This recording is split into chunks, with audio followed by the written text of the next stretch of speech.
Welcome to this episode of Eyes on Earth. We're a podcast that focuses on our ever-changing planet and on the people here at the Earth Resources Observation and Science Center, where we collaborate with colleagues across the U.S. and world to monitor and study the health and well-being of Earth. I'm your moderator, Steve Young. Today's guest is Roger Auch, a research geographer here at EROS. Welcome, Roger. Hi, Steve. So tell us a little bit about the kinds of things you study and the work you do at EROS. So I consider myself a national and regional land use geographer. USGS does not map land use per se. We map land cover, but we use land cover as a surrogate for land use in many instances. Landsat provides a synoptic view of the Earth, of parts of the Earth at a time. It's considered a moderate resolution Earth observing satellite. And so right now the 30 meters is a good resolution to understand the landscape that it sees underneath. And since it flies in set orbits, it can capture a view of the same area of ground every 16 days. And so over years of time, we can see if the land cover and land use has stayed the same, has changed, and lots of things. So it's a kind of a great tool to start getting data, and then we can do analysis on that data. So I understand that Landsat orbits the Earth at an altitude of 438 miles.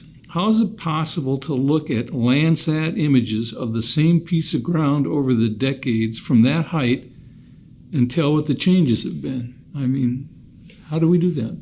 The sensor is picking up pieces and parts of the electromagnetic spectrum as it reflects off the land.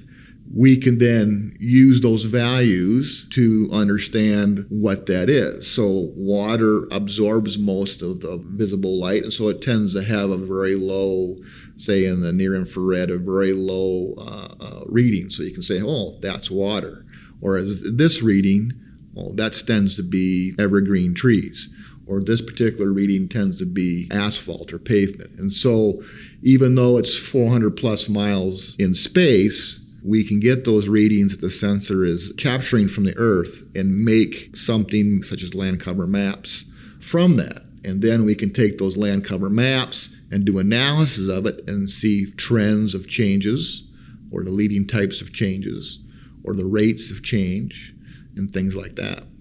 How much of significant land cover change in this country simply relates to urbanization and the growth of our cities? Urbanization is a fairly, probably the most well-known and probably most thought about land change that occurs in the U.S. and globally as well. One reason why that is because, 80, 85, 90% of American population lives in some sort of metropolitan or micropolitan area. So most people live within built-up areas. But actually, the amount of developed land in the United States is fairly small compared to the other big land uses and land covers, 5% plus or minus a little bit. But urban land touches many other aspects of the country because the raw resources needed to keep people living in high-density things like urban areas has to come from someplace else. You need food sources, so that agricultural output goes to the cities. You need building materials. So when I built my house in 2008, the wood panels came from some rural place in Idaho. We need fuel sources, so we mine areas for fuel. So urban areas can touch out and reach very rural areas, and that's the way kind of it affects it. Why should people care about land cover changing? Nothing in nature works in a vacuum, and there's always consequences and trade-offs on how we affect the land. And so if you put in a new business center or retail center, you're converting land, you're changing it from agriculture or forest to this developed and built up. And so the negative aspects maybe be more urban water runoff coming off of that new parcel. On the other hand, it's providing, many more new jobs. And so we have to kind of balance or understand the costs of, if we do this, it will change things here. And we have to weigh whether those costs are worth it or not. Problem is, a lot of times we haven't weighed the costs and we just do it and we find out the consequences later on. So where do you see the value of remote sensing and tracking change into the future? The great aspect of remote sensing is, and Landsat in particular, is that it's time span. All right, so we've now had a Landsat flying for 45 plus years, right? If I do the math right, and so we can see how the land has changed or stayed the same over that time if we go back through that entire record.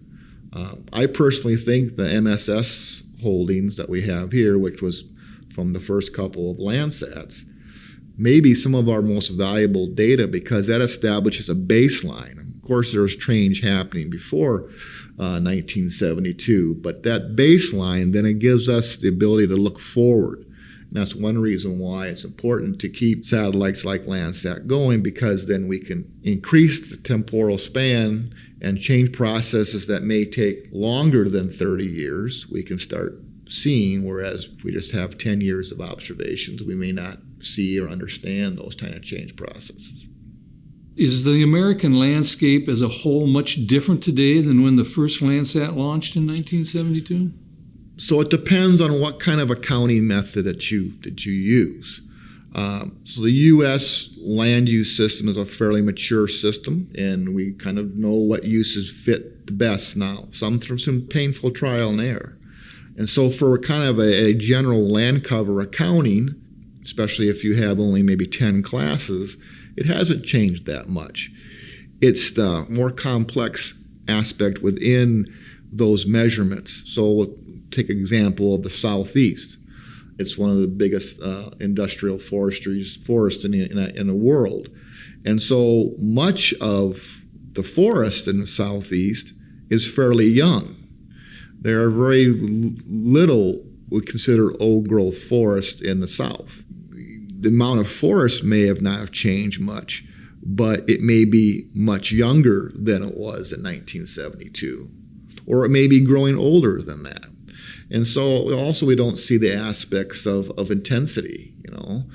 We have some scientists here at EROS who are studying water usage by using remote sensing. And so, the amount of irrigated farmland, has that gone up? Has that gone down? Is that more concentrated? What other inputs are we using our land more intensely than we did in 1972? Probably so, but that's not something we can directly measure just by doing land cover maps. We would have to do more information and more types of analysis for that.